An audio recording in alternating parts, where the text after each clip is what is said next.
दर्शकवृन्द नमस्कार, म प्रमिला खतिवडा। कार्यक्रम समाज र सन्दर्भ कार्यक्रममा स्वागत छ। दर्शकवृन्द, समाज र सन्दर्भ कार्यक्रम अन्तर्गत आज हामी विशेष गरेर कोरोनाले देशको अर्थतन्त्रलाई असर पारेको र पुनरुत्थानको उपाय के हुन सक्छ भन्ने विषयमा केन्द्रित भएर कुराकानी गर्नेछौँ। दर्शकवृन्द, कोरोना महामारीले विश्व आक्रान्त रहेको छ। यसबाट नेपाल पनि अछुतो छैन। जोखिम जुनसुकै क्षेत्रमा पनि रहेको छ। तर पनि यो अवस्थामा भने उद्योग, व्यापार, व्यवसाय भने चलायमान भइसकेको अवस्था रहेको छ। यो अवस्थामा कोरोनाकै कारण आर्थिक वृद्धि दर 0.6% मात्रै रहने विश्व बैंकले प्रक्षेपण समेत गरिरहेको छ। अब यस्तो अवस्थामा मुलुकको आर्थिक विकासमा सरकारको भूमिका के हुनुपर्छ, यस विषयवस्तुमा केन्द्रित भएर हामी कुराकानी गर्न खोजिरहेका छौँ। यसका लागि हामीसँग प्रत्यक्ष सम्पर्कमा आइसक्नु भएको छ अर्थविद डाक्टर रमेश भण्डारी। यसैगरी हामीसँग हुनुहुन्छ प्रोफेसर डाक्टर फत्तबहादुर केसी पनि हुनुहुन्छ। यसैगरी नेपाल चेम्बर अफ कमर्सका वरिष्ठ उपाध्यक्ष राजेन्द्र मल्ल पनि हामीसँग जोडिनु भएको छ भने अर्थविद तथा पूर्व गभर्नर दिपेन्द्र पुरुष ढकाल पनि हुनुहुन्छ। यहाँहरू सबैजनालाई कार्यक्रममा स्वागत छ। धन्यवाद, नमस्कार, थ्याङ्क यू। हजुर, मैले सुरुमा अर्थविद डाक्टर रमेश भण्डारी सरसँग प्रश्न सोध्न चाहे। अहिले सरसर्ती हेर्दाखेरि नेपालको आर्थिक अवस्था चाहिँ यहाँले कस्तो पाउनु भएको छ? खास गरी अब हामीले चाहिँ संहितामा आएपछिकै अवस्थालाई विश्लेषण गर्नुपर्छ। विगत 3 वर्षको आर्थिक विश्लेषण गर्दाखेरि सरकारको राजस्वले चालु खर्च धान्न नसकिरहेको अवस्था छ। झन्डै 1.5 खरब रुपियाँ वार्षिक ऋण गरेर सरकारले चालु खर्च धानेको छ भने थप चाहिँ विकास कार्यक्रमको लागि ऋण लिँदाखेरि नेपाल निकै नै आर्थिक भारमा परेको छ, जसको प्रत्यक्ष चाहिँ प्रति व्यक्ति ऋणमा बढेको देखिन्छ। 45,000 पुगेको छ। र आउने दिनमा यो कोरोनाको कारणले गर्दाखेरि हाम्रा उद्योग व्यवसायहरू सबै ठप्प छन् र व्यवसायहरू साह्रै नै पीडित हुनुभएको छ। कृषि क्षेत्र पनि त्यस्तै भएको छ। यसलाई चाहिँ सुधार गर्नलाई कठिन स्थिति किन देखेको छ भन्दाखेरि सरकारको चालु खर्च नै अत्याधिक भएको कारणले सरकारले चाहिँ विकास कार्यक्रममा केही पनि गर्न सक्ने स्थिति आफ्नो तर्फबाट छैन। हजुर, मैले फेरि पनि प्रश्न अर्थविद तथा पूर्व गभर्नर दिपेन्द्र पुरुष ढकाल सरसँग प्रश्न सोध्न चाहे। यो अवस्थामा नेपालको आर्थिक वृद्धि दर एडिबीले भने 0.6% रहने आकलन गरेको छ। नेपालको आर्थिक वृद्धि दर एकदमै कम हुने अवस्थामा भइरहँदा यहाँले चाहिँ कसरी हेर्नु भएको छ यो अहिले पछिल्लो घटनाक्रमलाई, पछिल्लो अवस्थालाई?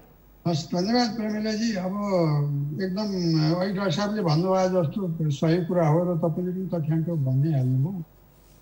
यो गएको 3 वर्षको चाहिँ डाक्टर साहबले भन्नुभयो, तर कोरोना पछि त झनै आएर चाहिँ समस्या झन् बल्झिया छ देशको। र समस्या बल्झिया भन्नाले जिडिपी ग्रोथ रेट चाहिँ अलिकति कम हुन्छ भन्ने कुरा त आकलन गरेको ठिकै हो। तर अब विश्व ब्याङ्कले भने कि आकलन चाहिँ सधैँ ठ्याक्क चाहिँ हुँदैन। त्यो अब पृथक उहरू ठाउँबाट पृथक कुराहरू आएका हुन्छन्। अब साँच्चीकै हो कि अब अहिले चाहिँ नि मानिसहरूको रोकथाम गर्नको लागि, रोगको रोकथाम गर्नको लागि अथवा मान्छेको आफै पनि उद्योगहरू चलाउनलाई, मान्छेहरू भेला भएर चलाउनलाई गाह्रो अवस्था सिर्जना भएको छ। त्यसैले अब सरकारको तर्फबाट गर्ने चिजहरू चाहिँ के हो भने राष्ट्र ब्याङ्कले ल्याएका जुन नीतिका कुराहरू चाहिँ अब मैले अहिले भनिरहनै परेन, धेरै अगाडिदेखि तपाईँहरूले थाहा पाइराख्नु भएकै छ। ब्याङ्कहरूलाई ऋणीहरूलाई सबैलाई चाहिँ हुने गरी सुविधा पुग्ने गरी चाहिँ अब रिफाइनेन्सिङका व्यवस्थाहरू, ऋण चाहिँ पछाडि त्यो रिस्केड्युलिङ गर्नुपर्ने व्यवस्थाहरू, त्यस्तै चाहिँ इभन बेसिक कुराहरूमा जहाँ ज्यादा जनजीविकालाई असर गर्छ त्यहाँ चाहिँ के अरे उसको ब्याजको दर रेट पनि चाहिँ लोनको दर रेट पनि चाहिँ घटाउनलाई चाहिँ गरिएको छ भनेदेखि अब सरकारले गर्ने त यिनै हुन्। तर के हो भने बाह्य वातावरणले जुन समस्या सिर्जना भएको छ अब त्यो चाहिँ बिस्तारै सहज होला। र अब मैले त के भन्छु भने चुप लागेर बसेको चाहिँ छैन, देख्दिनँ म सरकार चाहिँ। हुन त म सरकारभित्रको व्यक्ति त होइन, तथापि मैले के देख्छु भने राष्ट्र ब्याङ्क चाहिँ चुप लागेको छैन र अर्थ मन्त्रालयले यसपालि ल्याएको बजेट पनि वास्तवमा चाहिँ खराब बजेट त हुँदै होइन। त्यो चिजलाई लक्ष्य गरेरै गरे हो। अब 7% ग्रोथ रेट हुन्छ भनेर अनुमान गरेको थियो, हुन्छ अब त्यो कुनै छाँटो धनै आएन, किनभने धेरै लामो अवस्थासम्म यो चाहिँ रहिरह्यो। तर अब के भने भ्याक्सिन आउने भन्ने कुराहरू सुनिरहेको छ। साँच्चीकै भ्याक्सिन आयो अनि चाँडो आयो, मान्छेमा त्यो एउटा के भन्छ कन्फिडेन्स लेभल जाग्यो भनेदेखि चाहिँ नि यो एकातर्फबाट घरभित्र तयारी गर्ने कुरामा चाहिँ नि त्यसले फाइदा पुर्याउँछ। तर के भने अब बाहिरबाट अब हिन्दुस्तानमा पनि समस्या आउन लाग्यो भन्ने कुरा सुनिँदैछ। अब त्यहाँबाट र मेटेरियल ल्याउनु पर्ने हुन्छ, त्यो यहाँ हाम्रा उद्योगहरूले भने यी बाह्य कुराहरू चाहिँ धेरै छ जुन चाहिँ सरकारको पहुँचमा नपुगे विषयवस्तुहरूले ज्यादा असर गरेका चाहिँ। हजुर, फेरि पनि हाम्रो सम्पर्कमा प्रोफेसर डाक्टर फत्तबहादुर केसी आइसक्नु भएको छ। उहाँलाई पनि यही प्रश्न सोध्न चाहे, जस्तो पछिल्लो समय कोरोनाको कारण सबै विश्व अर्थव्यवस्था नै तहस नहस भइरहँदा अब नेपाल पनि अछुतो रहन सकेको छैन। यो अवस्थामा अहिले चलायमान भइरहेको अवस्था छ, तथापि पनि यसले चाहिँ नेपालको अर्थतन्त्रमा यहाँले असर पार्ने चाहिँ के कस्तो अवस्था देख्नु भएको छ? अब हुन त यो विश्वव्यापी ट्रेन्ड नै भइसक्यो र नेपालको अर्थतन्त्रलाई कस्तो असर पर्यो भन्दा पूर्ववक्ताले असाध्यै राम्रोसँग यहाँ प्रस्तुत गरिसक्नु भएको छ। अब यसले त हर क्षेत्रमा पार्यो नि त। लामो समय लकडाउन भयो, लकडाउन खुलेर पनि अब जनजीविका अथवा चाहिँ त्यो जुन लयमा आउनुपर्ने हो त्यो अझै पनि आउन सकेका छैन। अझै पनि पर्यटन क्षेत्र अलमोस्ट बन्दै छ। म्यानुफ्याक्चरिङ सेक्टरलाई पनि अझै गति लिन सकेका छैन। जुन हामीले यो कोभिड पछि कृषिमा चाहिँ अलिकति डिपार्चर, बेसिक डिपार्चर हुन्छ भनेको त्यो पनि अझै हुन सकेन, किनभने खाद्यान्न लगायतका वस्तुहरूको इम्पोर्टको जुन सिनारीले गर्दाखेरि हामीले कृषि क्षेत्रमा पनि हामीले चाहे जति अब फड्को मार्न नसकेकै हो। र अन्य चाहिँ अब सामाजिक क्षेत्र हेर्ने हो भनेदेखि शिक्षा क्षेत्र अझैसम्म पनि राम्रोसँग चाहिँ रन हुन सकेका छैन। त्यस्तै स्वास्थ्य क्षेत्रमा जुन कोभिडको इम्प्याक्ट पछि सरकार लगायत अन्य निकायहरूबाट पनि यो सेवालाई प्रभावकारी तरिकाले अगाडि लग्नुपर्ने र त्यसको साथसाथै यो स्वास्थ्य क्षेत्रमा पूर्वाधारको व्यापक विकास हुन्छ भनेर भन्ने थियो हामीले। हुन त सरकारको बजेटमा आएको छ, साथै प्रदेशमा एउटा यो हस्पिटलहरू खोल्ने र अन्य यो हरेक स्थानीय पालिकाहरूमा पनि स्वास्थ्य केन्द्रहरू अथवा हस्पिटलहरू खोल्ने भन्ने योजना छ।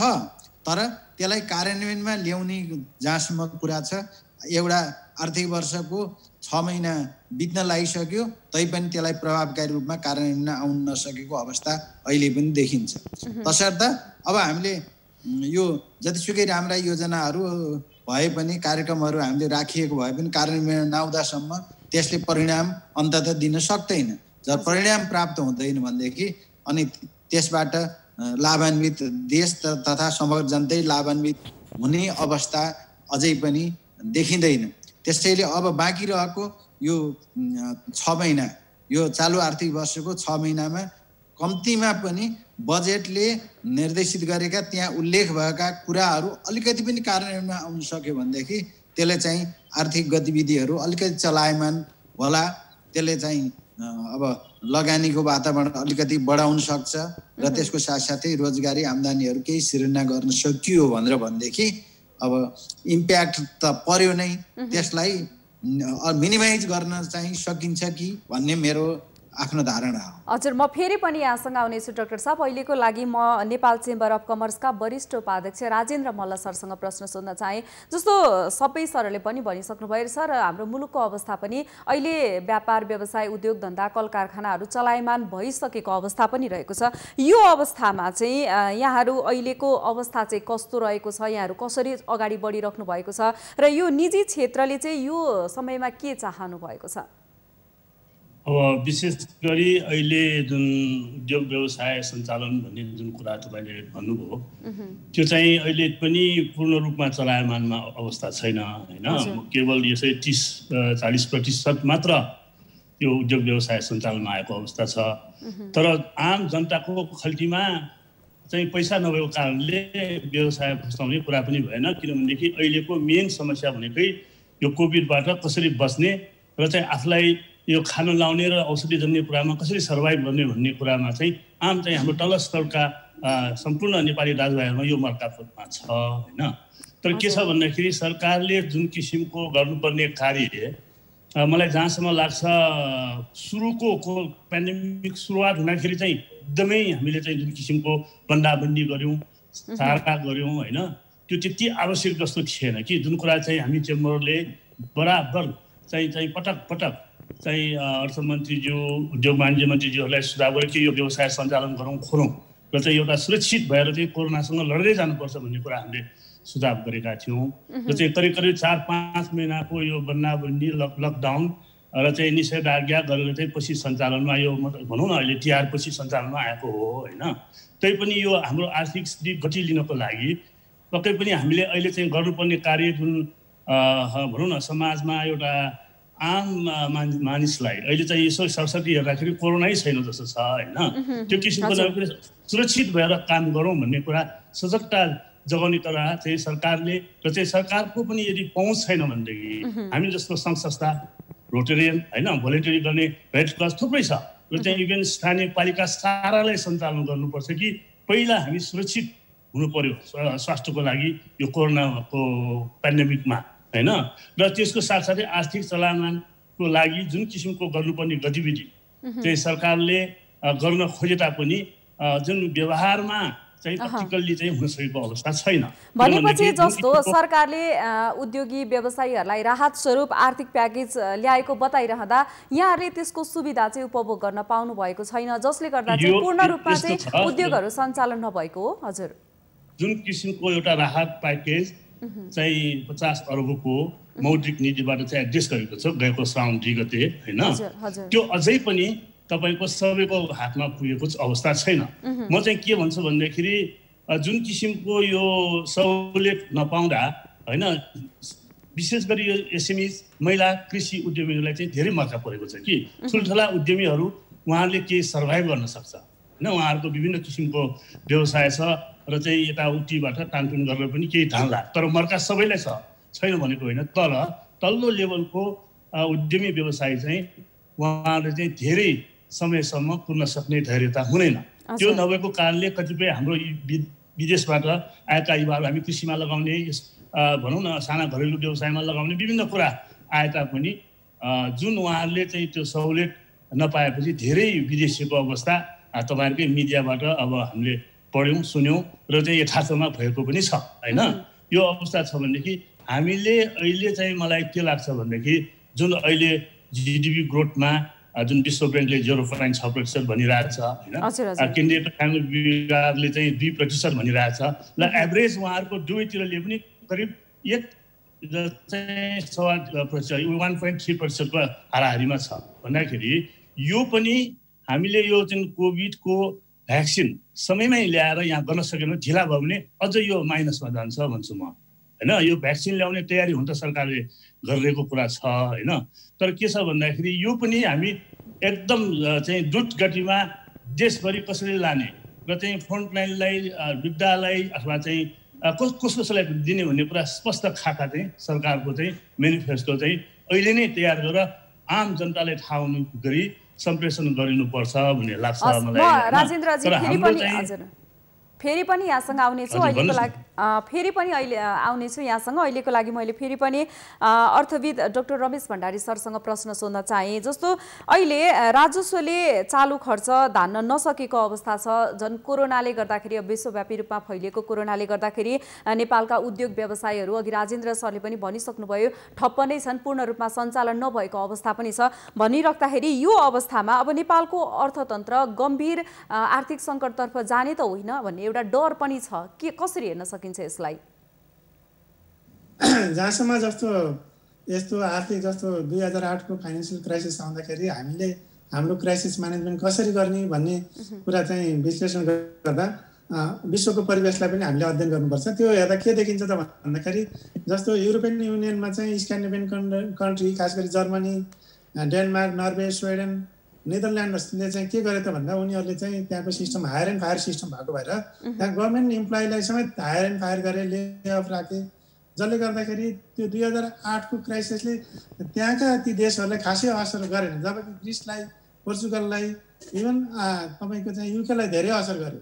त्यसैले अब नेपालको सन्दर्भमा भन्दा के छ भने हामीले यो संहितामा आइसकेपछि एकदमै जम्मा तपाईँको संसद भयो त्यही अनुसारको चाहिँ सरकारी निकायहरू सिर्जना भए आयोगहरू सिर्जना भए जसको कारणले गर्दा पहिले नै हामी चाहिँ एकदमै आर्थिक सङ्कटतर्फ गइरहेका छौँ जुन चाहिँ अहिले पाकिस्तानले पनि भोगिरहेछ, पाकिस्तानको चाहिँ आर्थिक सङ्कटको नजिकै भएर भारतको र नेपालको करेन्सी भन्दा पनि तल डिभाल्युसन भइसक्यो।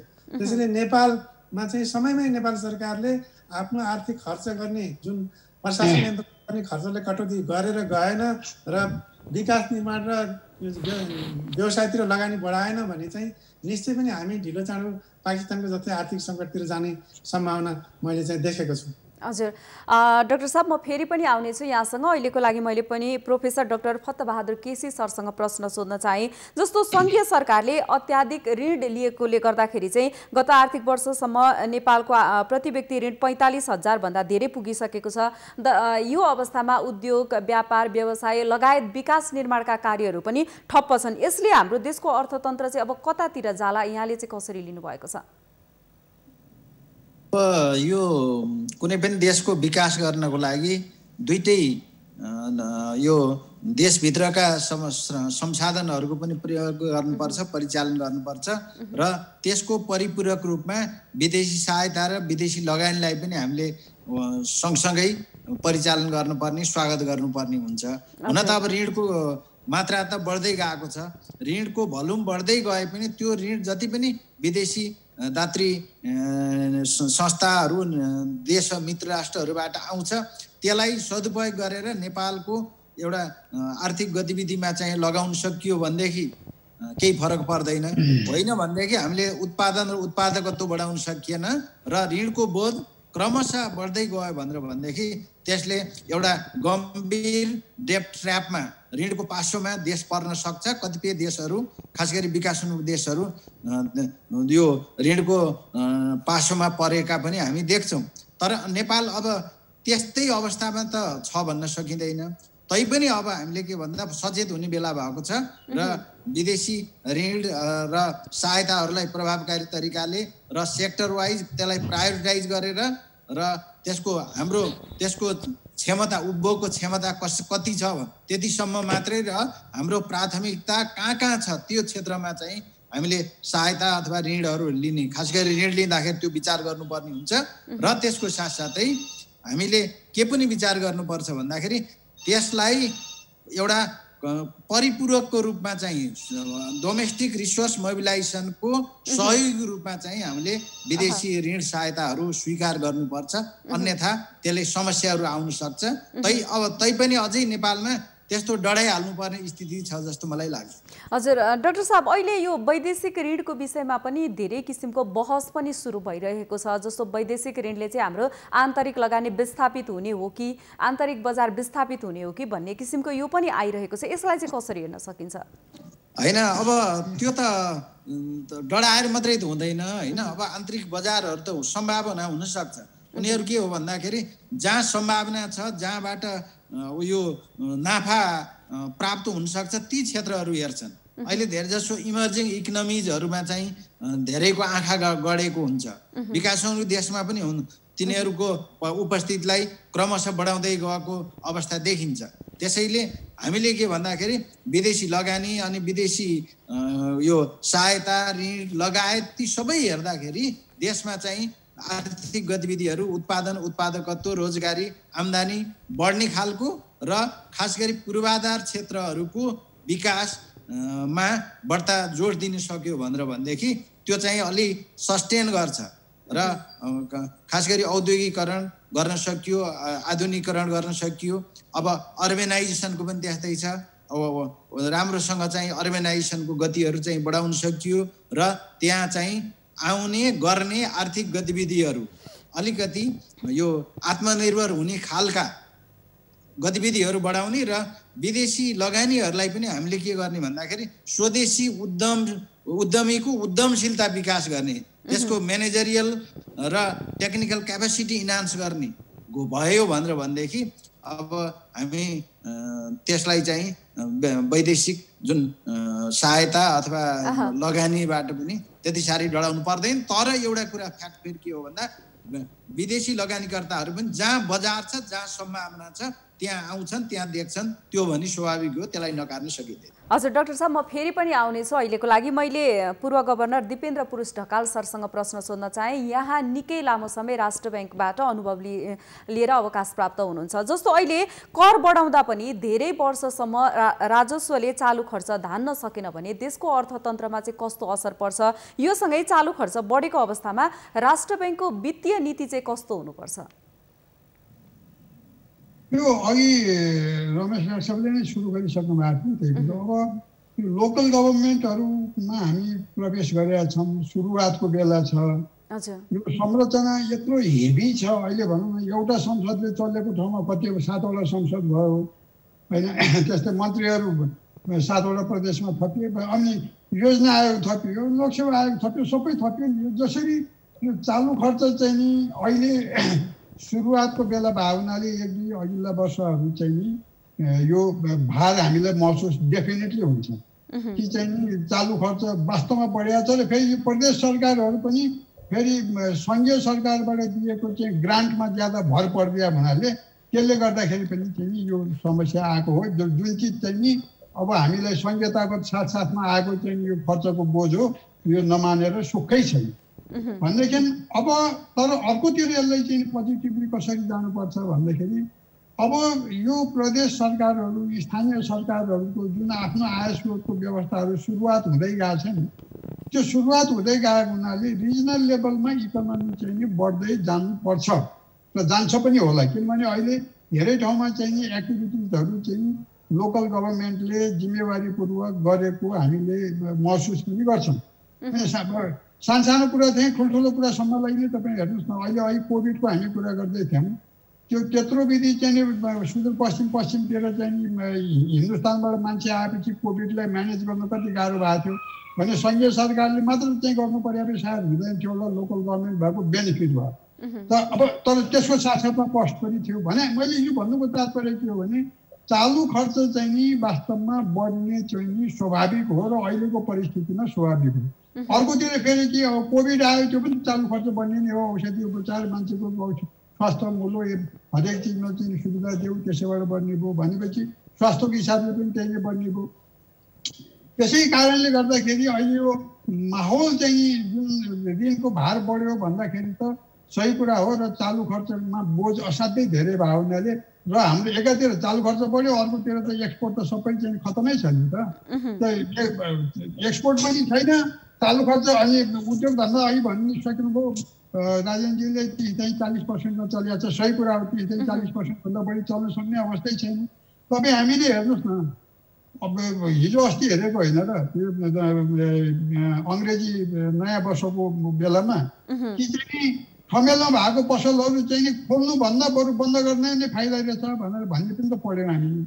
अब अन्नपूर्ण होटेल जस्तो है पर्यटनको कुरा फतेजीले मात्रै राम्रोसँग भन्नुभयो होइन। पर्यटनमा अब पर्यटन बौराउने अवस्था त एकदमै चाहिँ नि ढिलो हुँदै गएको छ।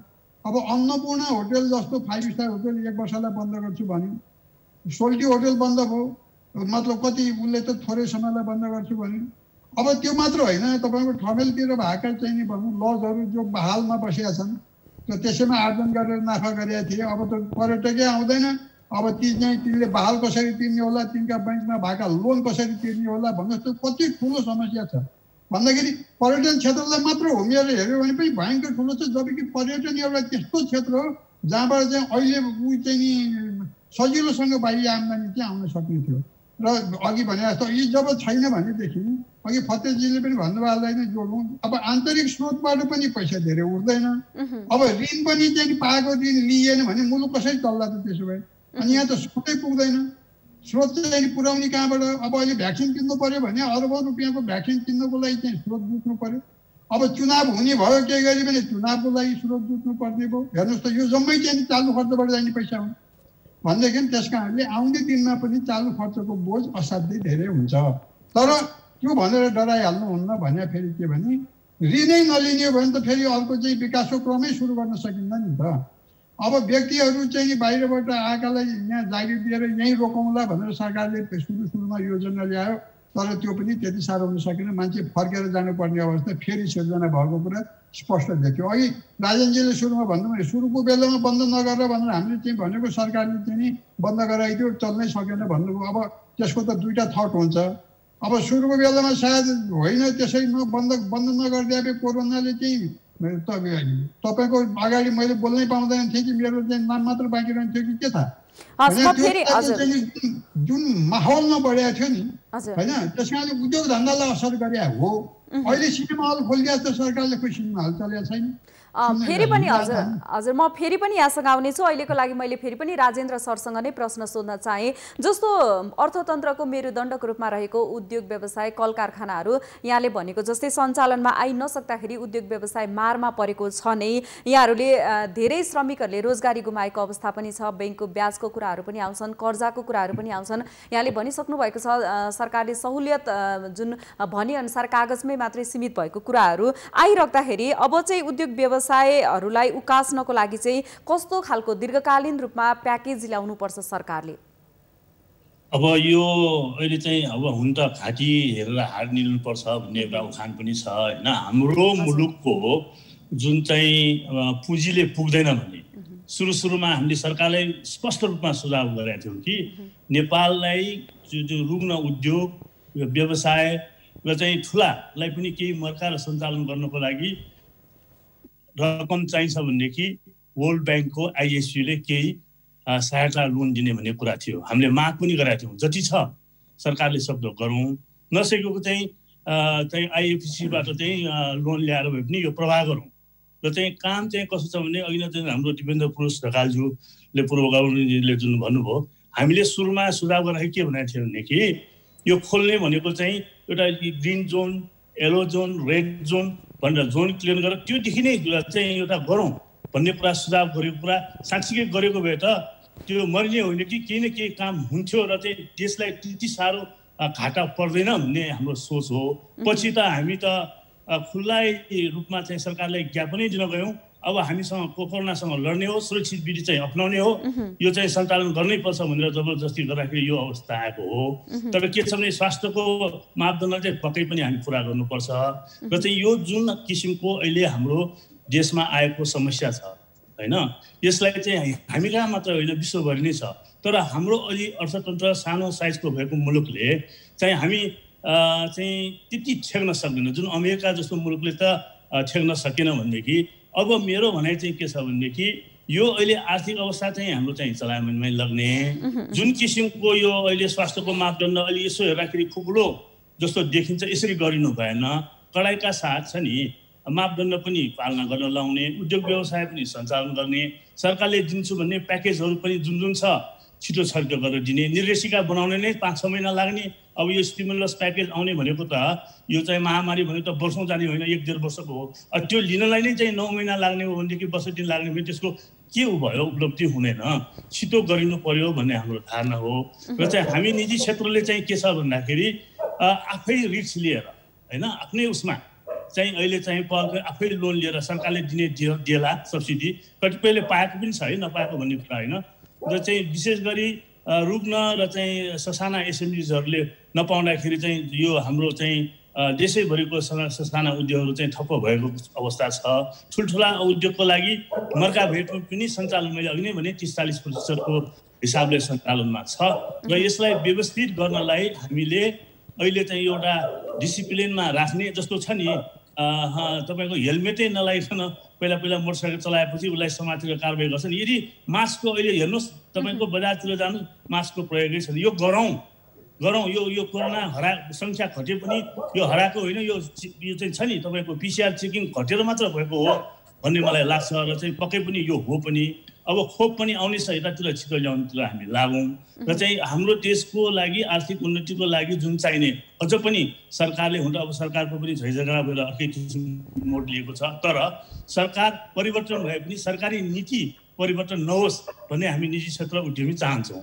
र चाहिँ यो अवस्थामा हामीसँग पुग्दो मात्रामा पुँजी छैन भने अझ पनि आइएफसी वर्ल्ड ब्याङ्कलाई हामी गुहार्न सक्छौँ कि ऋण सहायता माग्न सक्छौँ। त्यस्तो फन्ड ल्याएर पनि त्यो चाहिँ पीडित पक्षलाई चाहिँ इन्जेक्ट गरेर उद्योग व्यवसाय चाहिँ उत्थानको लागि हामी जानु पर्यो। र अघि पनि पूर्व वक्ता हाम्रो चाहिँ अर्थविदहरूले भन्नुभयो ठप्पै बन्दैछ। यहाँ भयभरको होटल बन्ने अवस्थामा छ। पोखरा, लुम्बिनी, चितवन, सौरा कहाँ हेर्ने? पर्यटन व्यवसाय त उनीहरूको चाहिँ कायापलट व्यवसाय भएर उठीवास हुने अवस्था छ। त्यस्तै एयरलाइन सेक्टरमा पनि त्यस्तै बेहाल छ भनेदेखि मेरो भनाइ यति हो कि हामीले अब चाहिँ सुरक्षित राखेर यो मुलुकमा जानलाई सेफ छ भन्ने कुरा चाहिँ अन्तर्राष्ट्रिय क्षेत्रमा पनि हाम्रो चाहिँ मेसेज जानु पर्यो हैन। अब युरोप अमेरिकामा चाहिँ धमाधम खोप गरेर उनीहरू सुरक्षित हुने, हाम्रो देशमा चाहिँ आउने ढिला भयो भनेदेखि यो ठाउँमा फेरि पर्यटक आउँदैन, फेरि हाम्रो पर्यटन व्यवसाय मोटामोटी 81% घाटामा छौँ हामी। पर्यटन व्यवसाय भन्दाखेरि पर्यटन व्यवसाय पर्यटक नआउँदाखेरि हाम्रो एक्सपोर्ट जुन चाहिँ ठमेल, पोखरा जुनसुकै हुन्छ पर्यटक आउँछन्, किन्छन्। कतिपय सामान चाहिँ नेपाली हस्तकला, कार्पेट, गलैँचा जे पनि छ फेल्ट यस्तो अर्डर गर्ने त्यो पनि रोकिएको अवस्था छ। यो चाहिँ अलिकति प्रभावकारी रूपमा हामी जानु पर्दछ भन्ने मेरो भनाइ र यसको साथै अहिले हाम्रो मुलुकलाई अगाडि बढाउनको लागि हामीले एउटा के म थप्न चाहे भनेदेखि डिजिटल प्रणालीमा यो मुलुकलाई लानु पर्यो, अनलाइन गेटवे खोल्नु पर्यो, चाहिँ घरैमा बसेर पनि मान्छेले सामानहरू आयात निर्यात गर्न सक्ने त्यस्तो किसिमको व्यवस्था ल्याउनु पर्यो र कारोबार गर्दाखेरि पनि नगदी कारोबार, उधारो कारोबार बन्द गर्ने। अब हाम्रा पूर्व राष्ट्रपतिका गभर्नरज्यू पनि यहाँ हुनुहुन्छ। अरू चाहिँ कुनै पनि चाहिँ तपाईँको चेक भुक्तानी गर्दाखेरि त्यो भएन भने त्यस्तो कम्पनी या व्यक्तिलाई कालो सूचीमा ल्याउने राष्ट्रपतिले मौद्रिक नीति ल्याउनु पर्यो। यस्तो किसिमको गर्दै गयो भनेदेखि हामीले यो चालु खर्च पनि सक्दो चाहिँ नचाहिने फजुल खर्च रोक्नु पर्यो। आश्रममा जानुपर्छ भन्ने मेरो भनाइ राख्न चाहन्छु। हस् राजेन्द्रजी, म फेरि पनि आउनेछु। अहिलेको लागि मैले डाक्टर रमेश भण्डारी सरसँग प्रश्न सोध्न चाहे। नेपाल संघीयतामा गएपछि चाहिँ सरकारले अत्याधिक कर बढाउँदा पनि राजस्वले चालु खर्च धान्न नसकेपछि सरदर 1.5 खर्ब रुपैयाँ चाहिँ सरकारले ऋण लिने गरेको रहेछ। यस्तो अवस्थामा नेपालको आयले संघीय प्रणालीलाई धान्न सक्ला? यसमा यो प्रश्न चाहिँ ज्यादा नै गम्भीर छ। अहिले पार्लियामेन्टमा पनि यो कुरा चाहिँ संघीयतै ल्याउने सांसदज्यूहरू नै बोल्न थाल्नु भएको छ, ट्विट गरिरहनु भएको छ। यो एकदमै तितो यथार्थ हो। किन भन्दा हाम्रो देशको आय बिहारको जति पनि छैन। बिहारमा 17 करोड जनसङ्ख्या छन्, त्यहाँको सांसद सङ्ख्या थोरै छ। हामी कहाँ 3 करोड जनसङ्ख्या छ, हाम्रो देशको साइज एकदमै सानो छ, आय पनि थोरै छ। यस्तो अवस्थामा अब राजस्व चाहिँ सरदर 8 खरब भन्दा माथि नउठ्ने सामान्य अवस्थामा भने चालु खर्च 9.5 खरब चाहिँ विगत 3 वर्षदेखि भइरहेछ। र अब यो कोरोनाको महामारीले गर्दा त अझ यो अहिले उद्योग व्यवसायले भनिहाल्नुभयो 40% भन्दा बढी चाहिँ अहिले हाम्रो व्यवसाय म्यानुफ्याक्चरिङ सेक्टर चलेको छैन। होटल व्यवसाय ठप्प छ। पूर्वाधार निर्माणको काम चाहिँ हुनै सकेको छैन, 10औं वर्ष पेन्डिङ हुने। अनि त्यो भ्रष्टाचारले चाहिँ पुरै डुबेको छ त्यो क्षेत्र है। जसले गर्दाखेरि मलाई लाग्छ यो धान्न सक्ने अवस्था चाहिँ देखिँदैन। हजुर, मैले फेरि पनि प्रोफेसर डाक्टर फतेबहादुर केसी सरसँग प्रश्न सोध्न चाहे। जस्तो भनौँ न हाम्रो देश नेपाल विशेष गरेर वैदेशिक ऋण सहायता लगायतले धानिरहेको अवस्थामा चाहिँ यस्तो अवस्थामा अन्तर्राष्ट्रिय ऋणको भरमा देशको आर्थिक विकासको लक्ष्य हामीले सोच्नु चाहिँ कतिको सान्दर्भिक हुन्छ? बडो धन्यवाद छ तपाईँको प्रश्नलाई। दुईटा कुरा एकैचोटि आयो। अघि योभन्दा मभन्दा अगाडि डाक्टर रमेश भण्डारीलाई सोधेमा चाहिँ करको यहाँ दर बढी राख्ने, त्यसको बोझ पनि जनतालाई पर्ने एकातिर, अर्कोतिर यदि त्यो कम भयो असंघीयताले गर्दाखेरि खर्चको दायरा बढ्दै जाने र त्यसपछि त्यसले नभ्याएपछि त फेरि वैदेशिक सहायता वैदेशिक ऋणमा त निर्भर रहन पर्यो। अघिल्लो प्रश्नमा पनि मैले भनेको थिएँ त्यसलाई कति सदुपयोग गर्न सकिन्छ, हाम्रो एब्जर्भेसन क्यापासिटी कति छ त, हामीले ती भएका ऋणहरू ती भएका चाहिँ जुन सहायताहरूलाई प्रभावकारी तरिकाले हामीले परिचालन गर्न सक्छौँ कि सक्दैनौँ। त्यसबाट यदि सकेनौँ, त्यसमा फेल भयौँ भनेर भनेदेखि हाम्रो चाहिँ यसले गम्भीर आर्थिक सामाजिक परिणामहरू ल्याउन सक्छ। कतिपय देशहरू यसको यो सार्वभौम सत्तामा असर पार्छ। त्यो उसले मात्रै होइन, ऋण र सहायताले मात्रै होइन, कतिपय अवस्थामा बिग मल्टिनेसनल कम्पनीहरू आयो भनेदेखि फरेन डाइरेक्ट इन्भेस्टमेन्टले पनि यो लोकल फर्महरू डिस्प्लेस हुने, उनीहरू चाहिँ लोकल फर्महरू चाहिँ लाई कम्पिट गर्न नसकेर चाहिँ बन्द गर्नुपर्ने अवस्थाहरू हुन्छ। र त्यसैले पोलिसी मेकिङमा अरूमा पनि बिग मल्टिनेसनल कम्पनीहरूको चाहिँ प्रभाव पर्दछ, लबिङ स्ट्रङ हुन्छ। हामीले एउटैटा मल्टिनेसनल कम्पनीहरू गतिविधि त अहिले पनि देखिरहेका हुन्छौँ।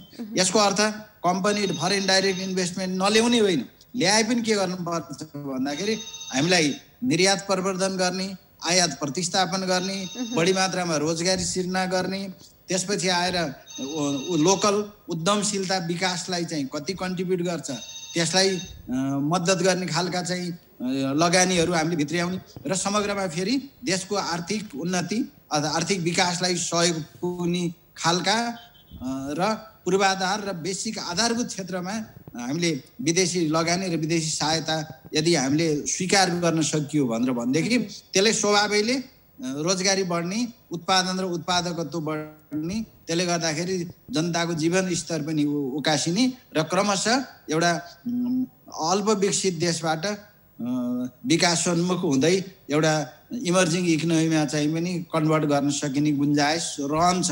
तर यसको लागि पनि फेरि के हो भन्दाखेरि यहाँ चाहिँ राजनीतिक स्थिरता, सरकारको स्ट्रङ प्रतिबद्धता र इम्प्लिमेन्टेसनमा चाहिँ ज्यादै गम्भीरता त्यस्तो भयो भने हुन्छ। तैपनि अब अहिले कता कता नेपालमा राजनीतिक अस्थिरताको जुन बादल मडारिरहेको पनि देखिन्छ। त्यस्तो अवस्थामा अब यदि चुनाव हुने, त्यसपछि चाहिँ कुनै पार्टीले बहुमत नल्याउने अनि सरकार समय समयमा फेरबदल भइराख्ने, त्यो भयो भनेदेखि फेरि अर्थतन्त्रले गति लिन कुनै हालतमा पनि सक्दैन। त्यसैले यो यसमा चाहिँ खास गरी देश कुन दिशामा जान्छ, राजनीतिले कस्तो चाहिँ कोल्टे फेर्छ र कस्तो सरकारको यो नीति के हुन्छ भन्ने कुरामा पनि निर्भर गर्दछ।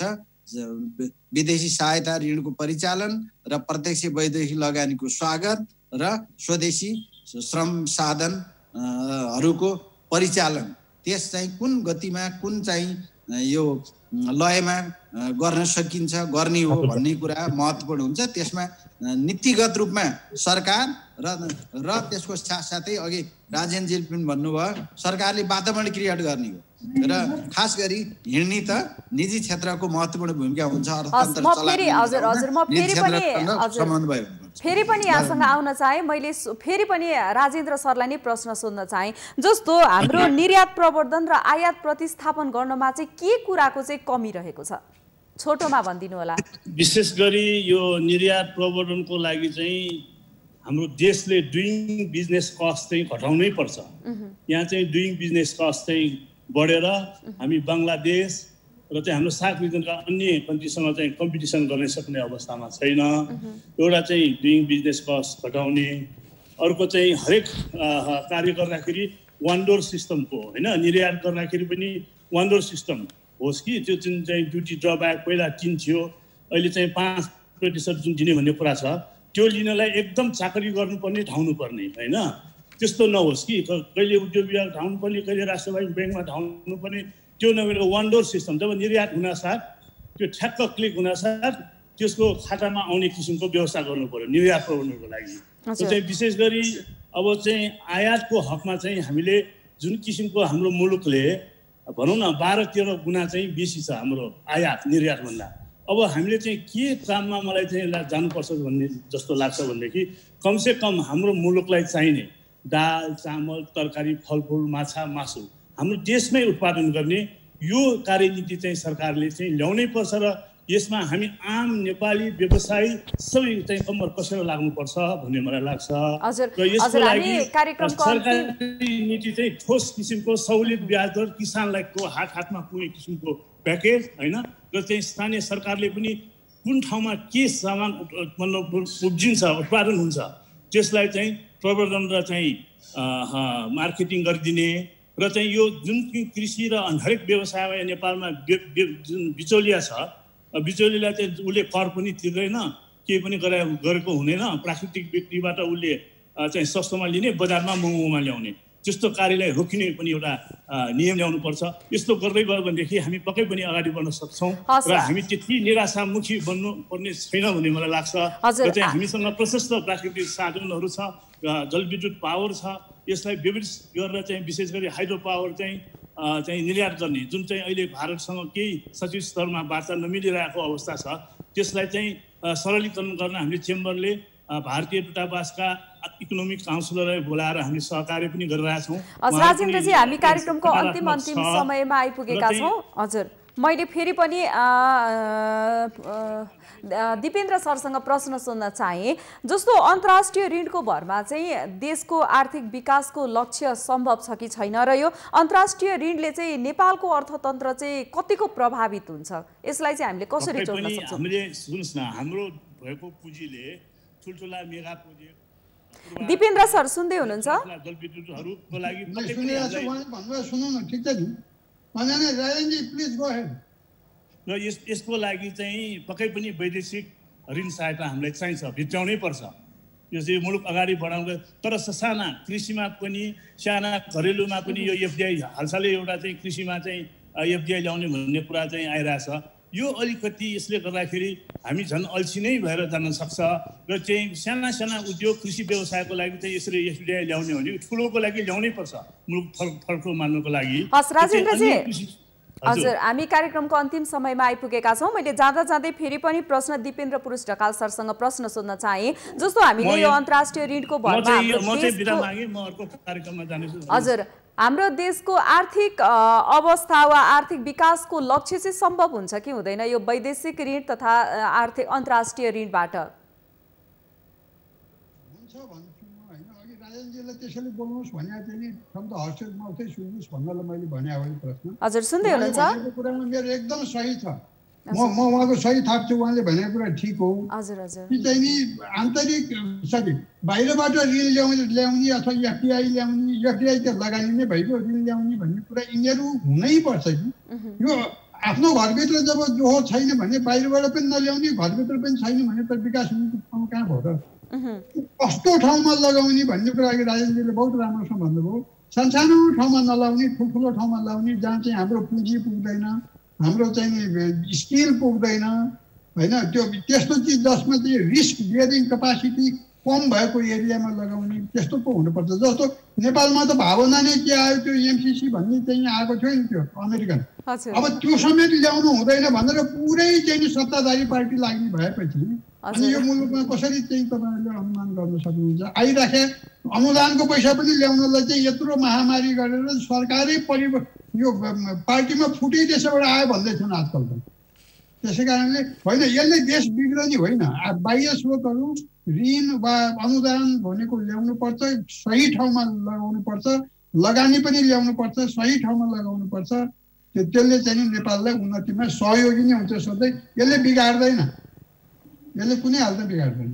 हजुर, मैले जाँदा जाँदै फेरि पनि छोटोमा डाक्टर रमेश भण्डारी सरसँग प्रश्न सोध्न चाहे, जस्तो नेपालको आर्थिक विकास र देशभरि नै देशभित्रै युवा रोजगारीहरूलाई चाहिँ रोजगारी दिनको लागि राष्ट्र ब्याङ्कको नीतिको पनि एकदमै महत्त्वपूर्ण भूमिका हुन्छ। यहाँ पनि ब्याङ्किङ क्षेत्रमा नै हुनुहुन्छ, यसलाई चाहिँ कसरी जोड्न सकिन्छ? यसमा कमजोरी चाहिँ के पक्षको रहेको छ? खास गरी के छ भने नेपालको सन्दर्भमा हेर्ने भने सरकारको स्थिर नीति रहेन। जस्तो गार्मेन्ट उद्योग चाहिँ हामी पहिला बङ्गलादेशभन्दा हामी अगाडि थियौँ, तर यहाँको चाहिँ अस्थिरताले गर्दाखेरि हाम्रो सबै त्यो एक्सपोर्ट गर्ने उद्योगहरू चाहिँ बन्द भयो। साथसाथै के छ भन्दाखेरि सरकारको नीति चाहिँ के भयो भन्दा अब प्रत्येक सांसदलाई विकास बजेट चाहिँ 6 करोड ऋण गरेर पैसा बाँड्ने, त्यसले गर्दा त्यसले चाहिँ हाम्रो सान्दर्भिक विकास भएको चाहिँ देखिँदैन। बरु त्यो रकम चाहिँ जस्तो रेलवेमा पूर्वाधारमा लगानी गरिदिएको भएदेखि ठुला उद्योगहरूलाई विदेशमा चाहिँ आफ्नो सामान एक्सपोर्ट गर्न, आयात गर्न, निर्यात गर्न धेरै सुविधा पुग्थ्यो। र कृषि क्षेत्रको कुरा अहिले भन्ने हो भने के देखिन्छ त भन्दा अहिले कुनै ठुलो व्यापारीले कार लिन चाह्यो भने 24 घण्टाभित्र सस्तो दरमा चाहिँ ब्याज दरमा चाहिँ उसले चाहिँ कार किन्न ऋण पाउँछ। जबकि एउटा दुर्गम गाउँको किसानले एउटा भैँसी बाख्रो किन्न चाह्यो, कुखुरा किनेको व्यवसाय गर्छु भनेर ऋण लिन चाह्यो भने चाहिँ ठुला ब्याङ्कहरूले ऋणै दिँदैनन्। अनि त्यो लघुवित्तमा जानुपर्छ, लघुवित्तमा 8 देखि 10% चाहिँ ब्याज दर महँगो पर्न जान्छ उहाँहरूलाई, जसले गर्दा उहाँहरू चाहिँ बजारमा कसरी कम्पिटिसन गर्नुहुन्छ, गर्नै सक्नुहुन्न।